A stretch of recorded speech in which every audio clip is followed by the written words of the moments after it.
The live as well. They may not be registered, so make sure you put your group link in the thingy. Joanne, you have It's it? going on Facebook really quick too. Get that set up.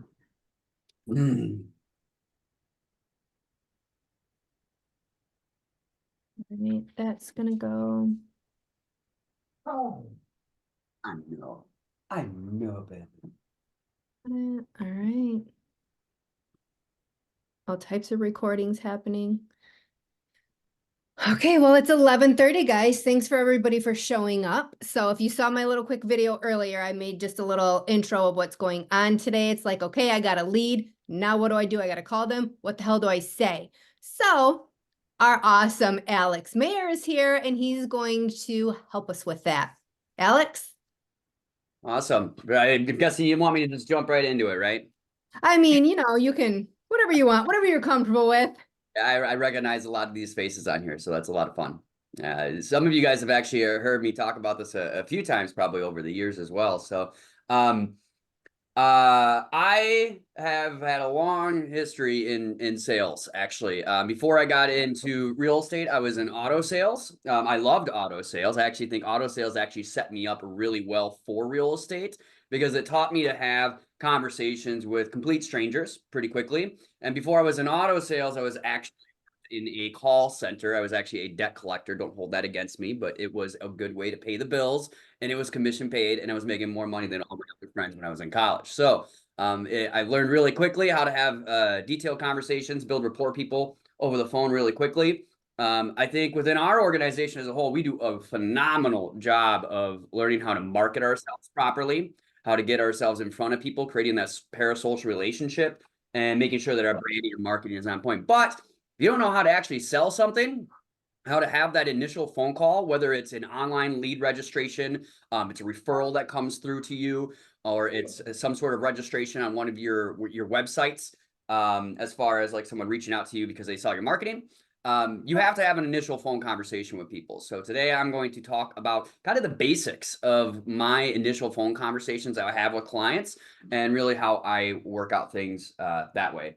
I was trained when I got into the real estate business. I had a really great broker and mentor who taught me how to prospect online leads. I don't really prospect so much anymore. I probably do about 30 minutes to an hour a day at this point. And I mostly only really do it because I'm good at it and it's fun. And I really like 5-figure paychecks. So when I talk to a client on the phone and they end up having an appointment with me, I get them signed, and then 2-3 months later, I have a big check. It makes me think, I should probably get on the phone a little bit more, right? But even if you're not a big prospector like I was, this is a good opportunity for you to really hone in on how you can have conversations with clients and really set yourself up so that a lot of their objections that they have concerns about are already answered in the initial phone call.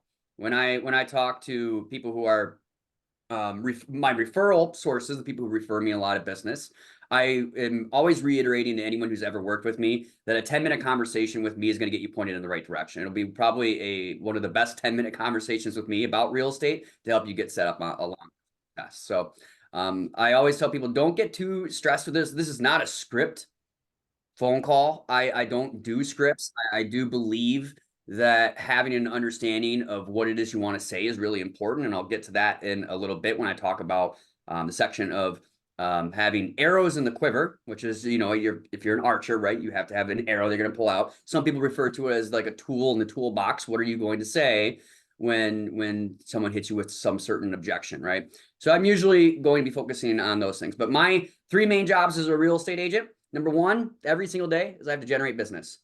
If I'm not generating business, I'm unemployed, right? If I do nothing else that day, but I talk to a prospective client or I set an appointment or I sign a new client, I know I won that day, right? That should be the number 1 main focus that you do every single day. When I was working at my last brokerage, I would have agents come into my office all the time. They would show me flyers and things like this, but they would never actually have a conversation with a client. If you're not having conversations with clients, you're not going to sell houses, right? And that's one other thing I do tell people as well. We don't actually sell houses. We actually represent clients. We sell client representation, right? Our clients are the ones who make the decisions as to what offers we make on properties, which offer it is that we are going to accept. Our job is to facilitate and use our experience to show them exactly what they need to expect, how to operate, and how to make those decisions in that process, and give our advice and guidance as to how those things work, right? But ultimately, they are the decision makers. We represent clients. We don't sell houses, right? So when I talk to someone on the phone, my main goal is to get them to understand how I can help them make better decisions throughout the process. In today's day and age, there's a lot of online information, a lot of conflicting information, a lot of outdated information. There's a lot of misassumptions about real estate and really how it works a lot. I mean, how many times have you had, a prospect reach out to you asking you about where they can find foreclosures in your market? In my market, there might be one every like 5,000 houses, and you're going to need at least 25% down in order to purchase those properties. So I feel like a big portion of my job is to really bring clarity to the conversation and show people exactly what it is that they need to understand about this process, right? And do it in an easy to understand way. We don't want to talk about a lot of jargon. We don't want to be throwing topics like earnest money and clear to closes out to a brand new first-time home buyer or someone who's never sold a house before. We have to make sure that we help them understand what these things mean, right? So I'm going to talk mostly today about just the initial phone conversation, but my whole business strategy is based along those things. Main reason why I focus on new client development or prospecting regularly is I know that if I'm not signing a client today, it's going to affect my paycheck in 30 to 90 days, right? If I do not have a consistent pipeline of business and I close 3 deals next month, but I don't have any business after that, it's going to be a really, really tough summer month, right? So summertime. So we need to make sure that we're consistently having conversations with new clients as we go through those things. Probably the number one thing that holds most people back from making the phone conversations is going to be fear, perfectionism. A lot of people procrastinate on these things. What I used to do is in fact, I still do this today, but I just do it a little bit differently. I break my day in my offense and my defense. My offense period is before 11 o'clock in the morning. That's when I do anything that's going to be moving the needle on my business every single day. That's the phone conversations, writing video bullet points, recording videos, uploading ads, running those things, anything that's going to generate me business down the road, right? So that's when I usually am doing these initial phone conversations. But sometimes we just get phone conversations. How many of you guys will regularly just get a phone conversation from a potential client who just calls you out of the blue? You're out driving, you're doing, yeah. So that happens to me pretty regularly too, right? So you don't always have the opportunity to really prep yourself for these things. But I think if you set the table ahead of time and you know your main conversation points that you want to have with those prospects when they reach out to you, it's going to set you up for a lot better phone conversations. It's going to make it a lot easier, right? So let me see if I have my old notes here. Some of you guys have seen my One Call Starts It All video. I'm not going to go into all of that here today, but I'm going to talk about the initial structure of a phone call. Typically, my initial phone conversation with clients should be anywhere between 10 and 15 minutes. And I really want to be very focused on what it is that we are talking about. My ultimate goal is to gather information and set an appointment with that client, right? In order to do that, I need to show them that, A, I'm credible. I'm someone who knows what they're talking about. One of the main things I want to do in really any conversation is I want to shift their perspective on something. I want them to tell me a little bit about their situation. I want them to really give me as much ammunition to go off of with that. So usually when I call someone, let's say it's an online lead registration, I'm gonna call them and I'm like, hey, this is Alex Mayer. I'm the owner of Rochester Homestay. The reason I'm calling is you had registered on my website looking at houses here in the Rochester. Are you looking to do something in the next 3 to 6 months, or are you just browsing? Right? Typically, someone will say they're just browsing. If that's the situation, I say, perfect. That's exactly what that website is for. Tell me about your situation. And that is the key phrase. Tell me about your situation. If you say that to a client, most people will just open up. It's also a command. It's like, it's not a, hey, would you tell me a little about your situation? It's just tell me about your situation. Once you ask that, a lot of people will open up to you about what it is that they're going on. If they're a first-time home buyer, if they need to sell a house, if they're getting married and they're looking to settle down, if they maybe have a certain amount of money saved up. I want them to open up about their situation. And I usually will spend the first 2 to 3 minutes really just getting them to share as much information with me as I possibly can. A lot of the time, people will ask me, for example, about like the foreclosures, for example. I'll ask people, have you ever purchased a foreclosure before? Someone's looking at a new construction home. Have you ever purchased a new construction home before? Are you familiar with the difference between spec homes, model homes, or just building up from the ground up, right? Like there's a whole, or do you understand a lot of these things? Like, a lot of people think that they understand how real estate works, but there's a lot more that goes into this process. I mean, we all know that, right? And our job is to really get them to see that same picture and how it is that we can help them with those things, right? So, let me go in here. I call the first 7 seconds of the phone call full, right? Because that's when you're going to get a lot of people to hang up on you if you're doing online lead generation like I used to do. I am very blessed nowadays where a significant portion of my clientele are either referrals or people who register like my personal website who've already like gotten to know me through YouTube or vice versa, right? But really in those first 7 seconds, you really just have to get over that initial amygdala fear brain and just get through the basic parts, right? This is Alex. The reason I am calling you, and I say that the reason I am calling you is because you'd registered looking at these houses, right? I had an online registration last night with a gal who found me on YouTube. And I was like, hey, Kayla, this is Alex Mayer. The reason I'm calling you is I just saw your submission come through here. Tell me about your situation. Selling a house about 20 minutes, outside of my main city, which isn't my market. And I got her to kind of open up to me about everything as far as those things go, right? So big part when you're having conversations with clients is to also make sure that your tonality is easygoing and friendly, right? You don't want to be sounding like a robot, like you're reading a script with people, right? We really want to disarm our clients when we're talking to them, our prospects when we're talking to them, because we are salespeople, and salespeople do not get a good rap in society. And I personally believe that that is because 80% of salespeople are not good at this, right? And they give the rest of us a bad name. But the good salespeople, we're the ones who help people make decisions that they need to make in order to get what they want in the long run. And that is what our ultimate goal is. Really great book if you're looking for a good sales book is Gap Selling. One of my favorite parts about that is he starts with getting people to explain their current state, which is why I ask people, tell me about your situation. I want to know what they are currently dealing with today. Where are they at? Are they renting? Do they have dogs? Do they have kids? What is it that's causing them to want to purchase a property or to sell a property and buy a new one, right? So I want to know their current state, and I also want to know their ideal future state. Our job is to sell the gap, to show them how it is that they can ultimately get there. We are guides in real estate, right? We are the people who are helping people make those decisions, and our job is to make sure that they understand everything that goes into it. So first 7 seconds, riding the bull, right? This is Alex with Rochester Area Homes Today. Reason I'm calling, registered looking at houses here. You're looking to do something 3 to 6 months, you're just browsing. Perfect, exactly what that website's for. Tell me about your situation. For about 2 to 3 minutes, I'm gonna be gathering as much information as I possibly can about what they're going through, right? From there, I actually created a few years ago what I call a problem identification chart. So I'm going to share this with you quick, if that allows me. And this is what I use. I don't hold this out every day anymore, but because I kind of know it at this point. Can y'all see that okay? Give me a thumbs up, someone, please. All right, cool. All right, so what I did is I listed out all of the problems that my buyers and sellers have. I want to know what they are currently struggling with. I want to know what they know about the problem, and I want to share what it is I know about the problem so that I can give those little perspective shifts, right? So I can explain to them how those things work. For a lot of first-time home buyers, right, they don't even understand the first steps. In fact, 3 months before I got licensed as a real estate agent in 2016, I didn't know buyer's agents even existed. Right? I don't think I could tell you how you got a home loan, right? I was 25 years old. You'd think I would understand those things, right? But I mean, if I didn't, I like to think I'm pretty on top of these things too, right? I like to think I'm pretty smart, but who knows, right?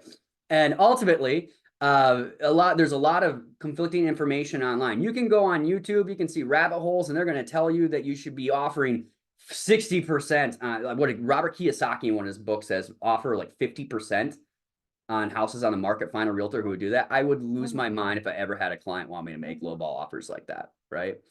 We need to make sure that we set proper expectations and foundations with our clients too, right? So I always wanted to list out all of their problems. Their first problem for a lot of first-time home buyers is they don't understand the first steps. And the problem that causes them, the impact that that's having on them, is they don't really know where to start, right? They're confused. A lot of the conflicting information online. And again, it's not market specific, right? Our markets are all very vastly different. Here where I'm at, we have the Mayo Clinic. This is #1 hospital in the world. right? A lot of people don't understand what the impact that Mayo has on our city. We need to make sure that we explain what is different about our each independent markets, right? And then what I know about the problem is I know that a lot of people focus on the wrong things first, right? Buyer calls you on an online lead registration. I want to go see the house. Okay, well, have you gotten pre-approval yet? Have you spoken to a bank? Have you worked through those things, right? So in those initial 3 minutes of conversations where I'm getting them to share information with me, I'm learning more about their experience in real estate. Have you ever purchased a home before? Have you ever sold a home before? Have you ever bought a new construction before? Have you ever sold and bought before, right? I think what the number, according to the National Association of Realtors, of homes that the average home buyer lives in, I believe is 4. Someone correct me on that if I'm wrong, right? But it's not very, a lot of people don't have a lot of experience doing these things. So our job is to bring that to the forefront, right? A lot of buyers don't understand how the affordability part plays into this, right? A lot of people focus on the wrong things. They're looking at price. I call that getting sticker shock, right? $400,000, where am I going to come up with $400,000, right? Well, you're actually only going to need 3 to 5% down. There's also going to be closing costs. We have to explain to them what really goes into those things, right? They don't understand. It's our job to bring clarity to the conversation and make it easier for them, right? So they don't know what price point they're going to be looking in. A lot of people are confused about down payment. If you have some sort of a down payment assistance program in your market, I strongly recommend becoming very knowledgeable on that. Whenever I talk to a first-time home buyer, a lot of the biggest struggles for them is they don't have the down payment. In my market, we have a $16,500 interest-free loan you can get from the state of Minnesota that'll help you with the purchase for down payment and closing costs. I have buyers every single month that are using that to purchase properties, and their out-of-pocket expenses are less than $2,000. So it's a pretty stellar program. So a lot of first-time home buyers don't know about those things too. So financing, a lot of people don't know how to see houses here in the state of Minnesota. You have to have a written contract for representation if you are a buyer. Otherwise, that agent represents the seller in every situation. I believe that actually went into effect in Washington recently. I don't know what it's like in other states, but here in Minnesota, that's what it is. A lot of people don't know really where to search for properties online. So I have a conversation with them about that as well. So typically, I follow a process of LP Mama. Has anyone ever heard of LP Mama before? Absolutely. Okay, yeah. Location, price, motivation, appointment, mortgage, and then do they have an agent, right? That's just the basics of a conversation. I want to know, are you looking in Rochester? Are you looking in some of the surrounding areas as well? All right. What's the price point you're looking at? Are you basing that based upon a pre-approval that you have gotten? Have you spoken to a bank? Who do you bank with now? Right? Those are kind of the basic conversations of the financing that I want to have with people. What are you paying a month in rent today? Right? If you're paying $1,900 a month, well, you can probably get a pretty decent house for that same amount of money, right? And I've never had a landlord pay me to move out. But when you buy real estate, you stay there for 3 to 4 years, you could be looking at tens of thousands, possibly $100,000 in my market in equity, right? It's life-changing stuff for a lot of people. And I don't think a lot of people really understand how important that is, right? I also want to know what their motivation is behind this as well. Are they looking to move for work? You know, are they trying to get closer to the kid's school district? Because these are all important conversations. A lot of these things people really haven't even like fully considered what's important to them. First-time home buyers, for example, they might go online and they might look and see that it says, oh, a payment of $1,500 a month, but they're assuming you're putting 20% down.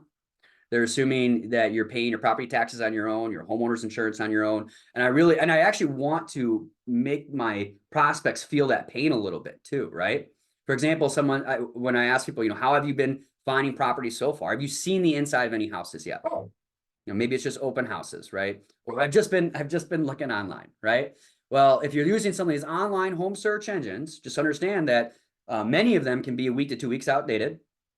The information can be inaccurate. On some of these third-party websites, there could be some shady or malicious intent, right? There's a lot of scams online. I've even had, you know, people pull my listings off the MLS and then offer them for rent and then took someone's money and told them they were going to be getting a lease and they didn't, right? So I really want people to understand that you have to be careful on where you're looking. I tell people I set my clients up on what we as realtors use in my local MLS, which is HomeSpotter. We use that to find property, schedule showings, work things out that way. But I want them to know that if you're looking at some of these online websites, there's a very good chance that you're missing out anywhere between 20 and 30% of homes. And I will let people know when I'm talking to them, and maybe you have already found that.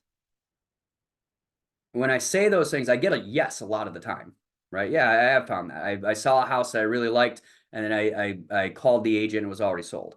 That's another conversation I'll have with people. Like, I do not want you to be calling the listing agent. That agent does not represent you, right? You need to have your own representation if you're looking to do this your own way, right? So one of the first things I'm going to be trying to do is just gather as much information about them. And then I have what I call my arrows in the quiver, or the tools in the toolbox, right? If someone tells me they're a first-time home buyer, I'll go into my 3 basic things that any first-time home buyer needs to know. If someone is their first-time home seller, I'll walk them through what I call the series of questions that sellers ask me. Number 1, what's my home worth? That's the first question I get from sellers, right? What do I got to do in order to get it show ready? What do I got to do to prepare for showings? And then how do I respond to offers, right? Or when someone tells me, my neighbor's house sold for $20,000 more than what you estimated me on this, right? I'm like, well, let me pull up the information. It actually turns out that the information you had was inaccurate. Unfortunately, I'm looking at the MLS right now. It did actually sell for $10,000 more, but also it had $15,000 in seller's contributions to the buyer's closing costs. So that seller actually did not net the full amount. So what we're doing is we're getting them to admit that they don't fully understand everything that goes into this, right? I want people to admit to themselves that, you know, maybe I don't fully understand everything that's going into this, and that this guy can give me the answers, right? As many times as I possibly can. If I can get people to say, yeah, that makes sense, or they can say yes to me, it makes it much easier for me throughout the process to get them to agree to an appointment later. In our organization, we deliver value to people. We don't just set an appointment and sign a piece of paper with them. We're educating our clients on what it is that they need to do to be successful, right? So the initial part is getting information from our clients. Number 2 is going to be giving them my arrows in the quiver, whatever it is that they are specifically going through. In fact, I'm actually going to share my my seller one in case some of you want to see those ones as well. This is the problem identification chart that I have for sellers as well. Number 1 thing most sellers are concerned about is money, but actually time is also very important as well, right? A lot of people, I've actually spoken to clients that if they had a choice between their house sitting on the market for 3 months versus selling in a week, would you sell your house for less if it sold in a week? You'd be surprised how many sellers would take the less offer if it sold faster, right? Because it helps make their life go a lot better. But I know that, you know, if they're focusing on the money, I know they're stressed over getting the full value. They don't want to undersell. They don't want to list it too high and stay forever. They don't want to list it too low and possibly not get any offers and then lose complete traction that way. And how do they actually make sure that those buyers are actually sufficiently qualified? A lot of sellers don't even really know how to actually fully really read what goes into a pre-approval letter, what type of financing it is that buyer is using, so we can make sure we get through those things, right? And then I explain to them what I know about those things, right? In every situation. So what I encourage you to do, and I encourage you to do this on your own, is to write down every problem it is that different clients will have throughout the process that you can think of. Write down the impact that problem is having on them. And then what do you know about that problem? What can you share with that prospect in order to get them to understand that you know what it is you're talking about and that you can help them.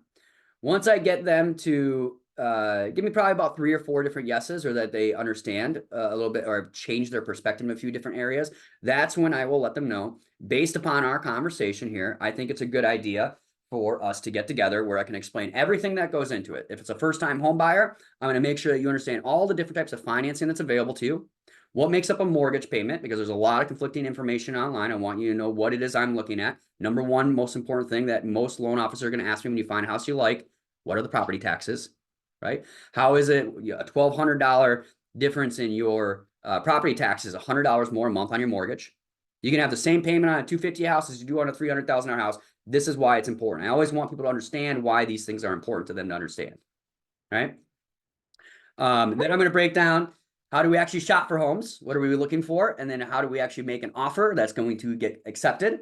And I also make that very clear to people that it can take us 3 to 4 offers to get an accepted one. I think that's going to be what we're looking at in 2024 based off of what I'm seeing here in my market. And then, you know, what to expect contract to close. If it's a seller, I'll go through my series of questions. I'm going to explain all these things to you. What usually works better for you, afternoons or evenings? I like to give 2 options. Right? What usually works better, afternoons or evenings? Well, afternoons work best for me. If we could do 2:15 on Thursday next week, would that, or let's say Thursday, let's say Friday tomorrow. Sorry, for some reason I still think it's Wednesday. We could do 2:15 tomorrow. Would that work for you? Perfect. All right. We are going to meet at this location at this time. You're going to understand everything that goes into this process in an easy to understand way, and you're going to know everything you got to do to be successful. Right. So all I'm really doing in those initial 10 to 12-minute phone calls is getting them to tell me about their situation, using the information that I already know about real estate to help make their situation better, change their perspective in a few different areas, and then show them why meeting with me is going to set them up in a much better way. So I only got about 5 minutes left here, so I'm just going to kind of open up to a Q&A. So if anyone has any questions, go ahead and unmute yourself and we'll go from there. Alex, I have a question. someone asked, oh, real quick. Someone asked if you'll share your PDFs with everybody, if you will. That is fine. I'm going to strongly encourage that you do it yourself though first. And because you need to have the creative juices to do this yourself. Right. And the reason why that's important is your market's going to be different than my market too. Right. Excuse me. But I will share. I had a question. So, but a lot of our people that buy here are pretty much out of state or out of the location. So like setting an appointment, you know, to meet like that day, a lot of it seems like I'm doing, you know, okay, well, I'll keep you posted, or when you come up, let's meet up. But seems like, you know, the longer you wait type of thing too, things change. So what do you recommend for like long distance communication with buyers and sellers and stuff like that, as far as Zoom. keeping them? Definitely Zoom. I actually for my buyers who are relocating to the area, I have a video on like the top 5 pros and cons of living in my city, which I recommend everyone should have a YouTube video like that because it's my best performing YouTube video, right? But usually when I have like a Zoom conversation, I actually have a Zoom conversation with a client moving here today at 4 o'clock. So I do this pretty often. I actually have a PowerPoint presentation for that as well. I do not like my PowerPoints though. I would rather, usually what I do is I bring out like a blank sheet of paper and I just jot down everything. My buyer presentations are like an hour and a half long. They're very thorough. Yeah. Okay, all right, thank you. Yeah, but Zoom is a great tool today, right? Just like you have time to jump on a Zoom call, I'll go over everything from there.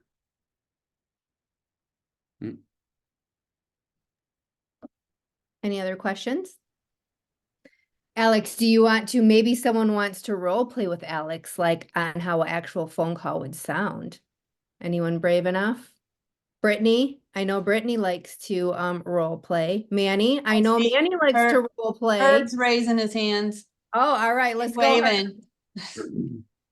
All right, sure. You ready, Alex? Yeah, you want to be a you want to be the buyer, I'm assuming, right? Yeah. Yeah, sure. Well, Okay. I'll be the buyer. You're registering online. Work for you? Yeah. Okay, cool. Hi, Herb. This is Alex Mayer with the owner of Rochester Homes Today. Reason I'm calling is you had registered looking at houses up here in Rochester. Was this something you're looking to do in the next 3 to 6 months? Or are you just browsing? Just you know, trying to kick the tires. Perfect. That's exactly what that website's for. Why don't you go ahead and tell me a little about your situation? Well, you know, I'm out in Hermosa Beach and I'm planning on, you know, I work in Burbank, so it's a big commute. So I really kind of need to you know, I'd like to be in Burbank. Got it. Perfect. And do you currently own the house that you're in now? No, I'm living with family. Okay. Got it. Okay. So you're not in a long-term lease or anything like that we got to worry about. No. Perfect. Well, in an ideal world, how quickly would you want to be in that next property? Real soon. Real soon. Okay. I mean, I was talking to my tax guy and he said I need to have more write-offs. That's a good problem to have, Herb. Yeah. Well, I mean, I pay a lot in taxes. Yeah, I should also make a point on that too. If you get people laughing, that's a great way to really build rapport, right? So try not to take things too seriously when you're on the phone with people. We're just having a conversation. It's dialogue, right? Well, that's perfect. So have you ever purchased a home before, Herb? No, this is my first one. Okay, got it. So have you been paying attention to the market for quite a while? You know, it's been something that I've been wanting to do for a little while. It's just that I've just been so busy with work and my career, I just haven't had really much of a chance to do anything about it. Sure. So have you seen the inside of any houses or anything like that yet? You know, I was thinking of moving to Texas, looked at a couple places out there, actually made an offer on a place. But you know, I want to stay, like I said, I want to stay in California. Got it. Well, that's a kind of a 180 change there. Well, you know, I can kind of work from anywhere and all that, but yeah, Texas wasn't going to work out for me. Sure. I totally understand that. Well, you said you had made an offer before, so I'm assuming you're familiar with the pre-approval process. Have you had an opportunity to talk to your bank about this yet? Yeah, I'm all set. I have my pre-approval already and I'm ready to go. Awesome. Perfect. So you actually are much more ahead than most of the buyers that I speak to initially, Herb, when they've never purchased a home before. So well, based off of this, Herb, what I think is probably the best bet is that we actually schedule a time to get together. What usually works better for you, afternoons or evenings? Usually between 11 and if we start off in the mornings, that's even better, like about 10 or 11. Would you be able to do like an 11:15 on Friday? For what? I'll sit down. What I'm going to do is I'm going to break down everything it is that you need to expect when you're purchasing here, from the different types of financing that's available to you. I know that you're pre-approved already. I want to know the basics of what's going into that. I don't really necessarily just want you to understand what it is that you qualify for, but I also want you to understand how that pairs up against the competition. Because in today's market, you're more likely to be competing with other buyers than you are to be competing with the seller. And I want you to understand the basics of what goes into the pros and cons of your type of financing and how that works, vice versa. And also, since you've never actually purchased one before, I want to show you how taxes, homeowners insurance, how all of those things have factors in what your payment's going to be and what your out-of-pocket expenses are going to be as well. Does that make sense? Okay. Can we do that now? Not exactly at this moment. I got a few other phone calls I have to follow up with currently, but I do have some time this evening if that would work better for you. Okay, sure. Would you be able to do 5:15 this evening? Yeah. All right, perfect. I'm not going to go into it too much. Herbie, you gave me a few different curveballs in there. I don't know much about your market either, so I had to really kind of go a little bit. Well, I'm actually using like someone that I'm working with, and I'm putting myself in their shoes and what they would answer your questions. So yeah. Well, it's it's very rare that I have someone who's already pre-approved when they register. Yeah. And that was this was someone that I've been talking to for someone tells me quite some that, I time. want to meet with them pronto. So I would have Right. probably actually been like, yeah, why don't we meet in like an hour over at 5 West, Right. Right. If that person's pre-approved, they are a ready, willing buyer who's ready to go. So that would be So where do you set your meetings? Since I joined EXP, what I usually like to do is I like to meet people over at restaurants. I've actually found that to be pretty friendly atmosphere. There's one restaurant that I really like, 5 West, which I just said. The general manager there, I helped him buy a house, sell a house, buy a house. I've held many clients over there throughout the years. The staff all know me. So when I come in there, I sit down at the table, they all call me by name. It makes my clients feel very welcome. It's not like an over the top, super pricey place, but it's also not like a dive bar either. Right. It's just a nice little upper mid restaurant. I like to do it that way. Coffee shops are fine. And then we do quite a bit through Zoom as well.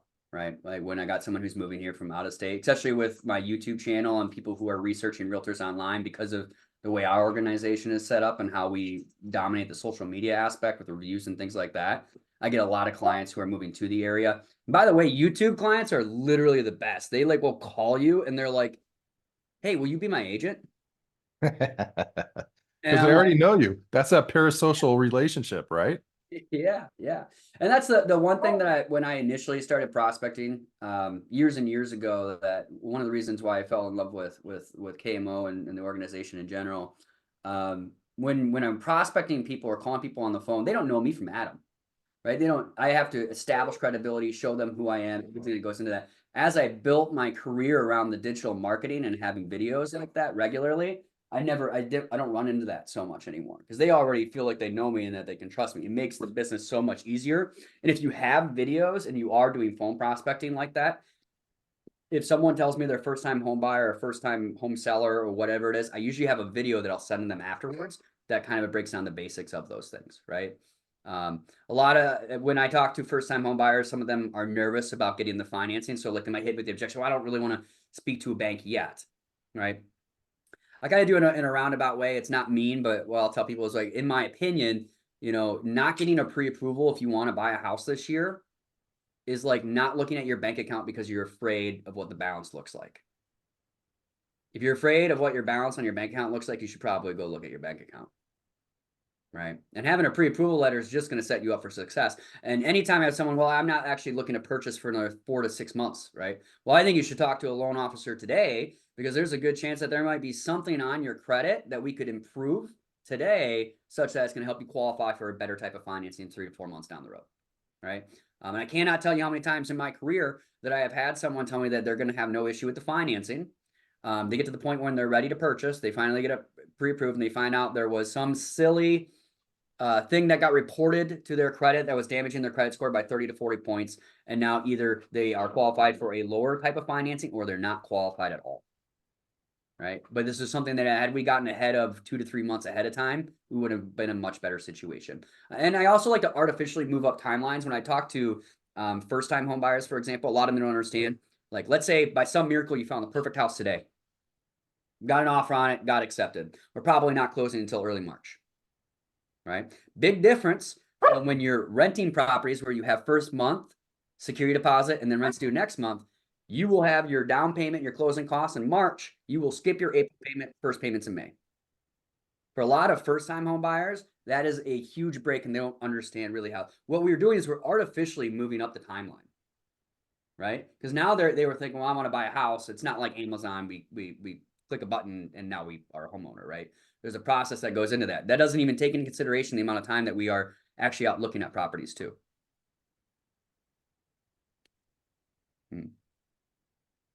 Artificially moving up timelines.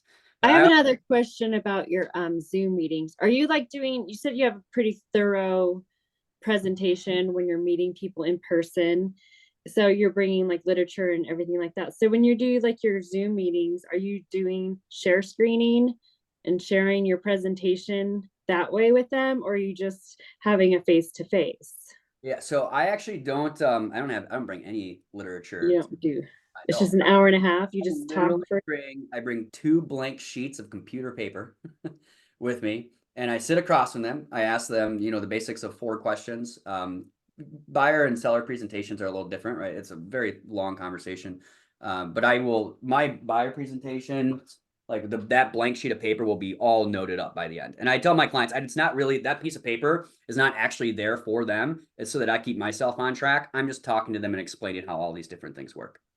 But I do have, for the Zoom ones, I do have a PowerPoint. Yeah. Okay, so you do something like that. Okay, interesting. Thank you. It's much easier for me to establish my credibility and knowledge if I'm just having conversations with them about something, as opposed to me pulling up a sheet of paper and then just reading it directly that way, right? It also shows them that I'm knowledgeable, because this is something I do all the time, and it does create a complete picture at the end. Mm-hmm. And it's very overwhelming. What my initial consults, whether it's a buyer or seller, is really to overwhelm them with information to the point where they're like, oh my God, I need this guy to help me.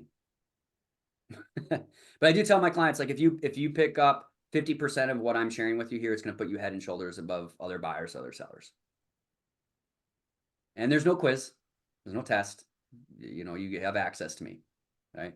But and it is so thorough that sometimes we do have to talk about things that maybe they don't understand right away, right? And I will let them know that I'm going to put a pin in that. I'll come back to it. I'll explain it later. There will be time for questions, and I'll open it up and I'll make sure that everything makes sense to you. But initially, I used to have, my first broker used to give us like a big PDF pamphlet that we go over with our consults initially. I found that I was using 1 page on it. And I decided that at this point moving forward, I was just going to show people that I'm knowledgeable and that I'm someone who can help them with this. And I just did it my own way. I think you have to have your own way that you do your own presentations too. I'm high D, or more high D than I am. Want to be more direct and just kind of to the point, right? But I feel like with buyers today, they just want as much information as they can so they can make better decisions. And the online information is just not good. Right, it's inaccurate. It's kind of coming out of left field. There's any person can post things online. It's just difficult to work with. Hey, Alex, I'm just kind of really curious, but if you had to right now, I'm going to put you on the spot for just 10 seconds. If you had to create a 10-second video ad that you'll blanket out there on Facebook and see who kind of responds, and you're talking to, Let's do one for buyers and then let's do one for sellers. Okay. Mm. What would you tell them to kind of pique their interest and get them to that initial consultation call, that first consultation call? You got 10 seconds, Herb? Huh? 10 seconds, 15 seconds? Yeah, I 10 guess. seconds. 10 Yeah. People have seconds. short attention spans. Yeah. Yeah, what I would say is they don't teach you how to buy a home in school. If you don't know what you're doing properly, you can make mistakes that can cost you tens of thousands of dollars over the transaction. With me, I can make sure that you understand everything that goes into that so you don't make those mistakes. If they're a seller, selling is a series of questions. If you don't understand the process on how it is that we get your home sold for top dollar and all the pitfalls and hurdles that could come up, we need to make sure that you understand what goes into those things so it doesn't cause a transaction to fall apart, or possibly you losing tens of thousands of dollars. Now, you did put me on the spot there, Herb, so I'd probably make it. I love it. I love it. Good. I think that's But if I had to really quickly get it in with people, I would go that way. No, but the best thing, anytime you have a conversation with a client, aside from marketing, the best thing you can do is just tell me about your situation. Yep. The most important thing you get people to do is admit their own ignorance. Mm-hmm. They don't understand everything that goes into it, and then we actually will show them areas where they don't necessarily understand the full picture, right? I don't care if someone's bought and sold a dozen houses. I'm certain there's something I can help them understand differently today. I mean, I've literally sold hundreds of houses and I still learn new things every single week, right? Crazy well, thing. you know, Alex, the thing I love about your intro on your phone call, is you give them an out. Are you looking to buy in 3 to 6 months, or are you just browsing? So, because everyone kind of wants to get you off the phone in a lot of cases. And so they'll go with the just browsing option, right? And then it just leads right into your script, which I Yeah. think is brilliant. Yeah, we're taking away the out essentially, right? We're already acknowledging it that it's going to be something that they say, right? But that's I used to tell people the story of when I went into stop it, baby. When I used to go into Best Buy one time, I went in there and I was looking for something specifically, and a salesperson asked me if they could help me, and I immediately was like, I'm just looking. I was like, it's literally like it's a knee-jerk reaction for a lot of these people, right? Like they just say it like, I'm just browsing. They want to get off the phone with a salesperson. No one's going to get on the phone with me and buy a house in a 10-minute phone call. Like there's a lot of process that goes into that, right? My job initially is just to get them to understand I'm credible and I'm someone that can help them find the success that they want. Right. Alex Manny has his hand up. Go for it. Great conversation, by the way. And also, confidence is a big key for me, man. So I think that's what shows through the call, and you push through all the way. And even if you're busy, right? Because sometimes you're not going to be able to take those buyers because you might be in a listing presentation. You might be in a lot of different places when we take these calls. And I've been, we usually excuse ourselves when these calls come in, but really confidence is a big thing for me. But man, if you can share your YouTube videos that actually work for you in the email, I think that would be a huge benefit for us to be able to actually start doing that, man. So that's the interesting. There are much better people with YouTube, and the interesting thing with YouTube as well is you actually need a lot of views to get clients. There's another agent who's also with EXP in my market, and he gets like tens of thousands of views on his videos, but he's only sold like 18 houses a year. And it's funny when I talk to him about this, like these people, they reach out to me, and I think part of it is I hired McCall Jones, and because of our experience with video, my videos show up a little bit more personable than his, in my opinion, right? I think that's the main reason why my videos outperform. Even though I don't get as many views as he does, I get a lot more clients from it, right? And then also when I switched brokerages, I made the silly mistake of using my old brokerage email for my YouTube channel, and I couldn't change it. I tried so hard, posted hundreds of YouTube videos, 4 years of YouTube videos gone, broke my heart. Great book for confidence, by the way. The Alter Ego Effect. Has anyone ever read this book? No? No. The Alter Ego Effect is about kind of taking on the personality of someone who really encapsulates what it is you're exactly trying to bring in, right? And you can create your own ones. It's a really great book. I think one musician used to like call herself like Sasha Fierce. I think was it Rihanna? I don't know. Yeah, it was Rihanna. Yeah. So Beyonce, wasn't it? take on this personality to help her get through things. So if you can think of someone who's just a really great phone prospector, or someone who's really good on the phone, that someone's easy to talk to, and then you just try to embody that person's persona, it makes it much easier. Beyonce, thank you, Tamika. Yes, but it's but a really great book, The Alter Ego Effect, and it's a great way to really just narrow down exactly what you want. You can make it your own. It's a really great book. Yeah. And before we get off, one more great book is Exactly What to Say for Real Estate Agents. Phenomenal book. Phenomenal. Yes, I agree. Well, everyone, we're just like 15 minutes past our time, but that's okay because everyone stayed on. So that's super awesome. So thank you guys for being here. And again, next Thursday, I'm going to show you how to do content planning on Meta. A lot of people find it really difficult, hard, challenging. So I'm going to dive in and show you how to do your reels, your stories, your videos, everything on Meta. So tune in for that. I'm going to learn from Carrie and then I'm going to do it. Yes, exactly. Yep. Because Wendy was like, how do you do that? I'm like, Well, it wasn't working for me and it's working for her. So let's go. I need to learn it. It's free. Yeah. Have that. It's awesome. Thank you, Alex. That was awesome. Yeah, that was amazing. excited. Thank you so much, Alex. I'm Yes. sending this out to the whole team.